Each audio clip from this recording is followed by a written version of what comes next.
Welcome, A.G. Sulzberger, and thank you for everything you're doing for RCFP.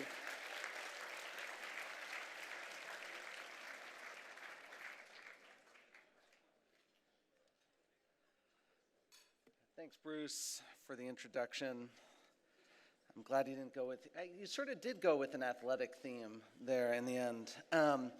So I'm honored to co-chair this event with Nick and to be here with all of you to support the Reporters Committee. Over the last 4 decades, the Reporters Committee has been involved in nearly every significant press freedom case in the United States, from state court to the Supreme Court. And it's a cliche, but it is also true that this work is more important now than ever. The safety of journalists is increasingly fragile. The strength of the businesses that fund their work is under profound pressure. The trust of the public is eroding, and the rights that protect press freedom are under assault. Together, these challenges represent the greatest threat to America's free press in our lifetimes, a threat that should alarm all of us in the industry, as well as everyone else who understands that independent journalism sustains a healthy society. I suspect many of us in this room will spend the rest of our careers wrestling with these challenges. As we do, we are extremely lucky to have the Reporters Committee as a partner. And I know this from personal experience. Last year, I got a call from our lawyer, David McCraw.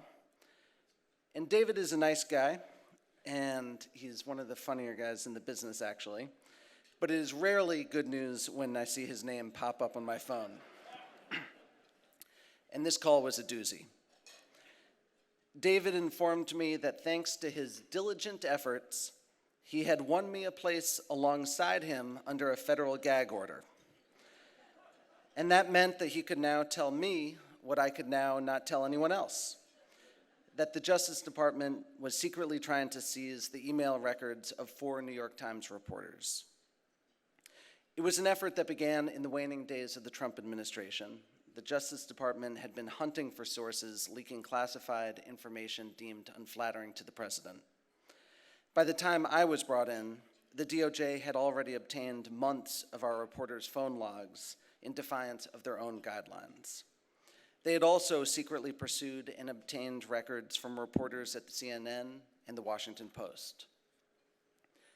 Thankfully, the courts and the new leadership at the Justice Department recognized the prosecutorial overreach.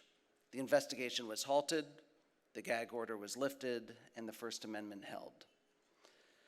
And soon afterwards, I found myself walking into the Justice Department with Bruce, and we were joined by colleagues from the Post and CNN to meet with Attorney General Merrick Garland and to push for reforms that would protect journalists and their sources.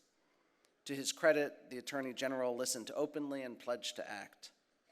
But in the months since, the Reporters Committee has been our trusted and persistent advocate, making sure that these promises lead to enduring protections. But even with hard-won progress like this, we still face an alarmingly broad array of challenges. The lack of ironclad legal protections for journalists and their sources. The historic surge in politically motivated libel lawsuits intended to chill independent reporting. The worrying signs that the longstanding legal consensus around First Amendment protections may be eroding. The anti-press sentiment fueled by American politicians that has effectively blessed crackdowns on journalists around the world, including record numbers of attacks and jailings. We'll need the Reporters Committee in each of these battles. So I was asked to make sure that my comments tonight were optimistic. I'll let you assess how I did on that front. Like most journalists, I prefer wary skepticism, but I am actually deeply optimistic when it comes to the journalism itself. Even in the most difficult and dangerous conditions, journalists today are producing an astonishing amount of important and fearless work. That commitment is highlighted by tonight's honorees, and I hope you're all as encouraged and inspired by their work as I am. It's my pleasure to present the first of tonight's Freedom of the Press Awards to one of the journalists I admire most. For years, drone strikes were held up by leaders of both political parties as a more precise, humane way to wage war. But over 5 years of reporting, Azmat Khan revealed the true human cost of drone warfare. She took the government to court again and again, filing lawsuits with the help of the Reporters Committee to uncover thousands of pages of secret military records. She visited nearly 100 strike sites to interview survivors and witnesses, including many sites that were deemed too dangerous for the military itself to visit. And she did all this with the rarest mix of courage, empathy, and resolve. Azmat's Pulitzer Prize-winning reporting, along with the work of her Times colleagues, revealed that drone warfare had been systematically plagued by flawed intelligence, imprecise targeting, and disregard for human life. The evidence was damning.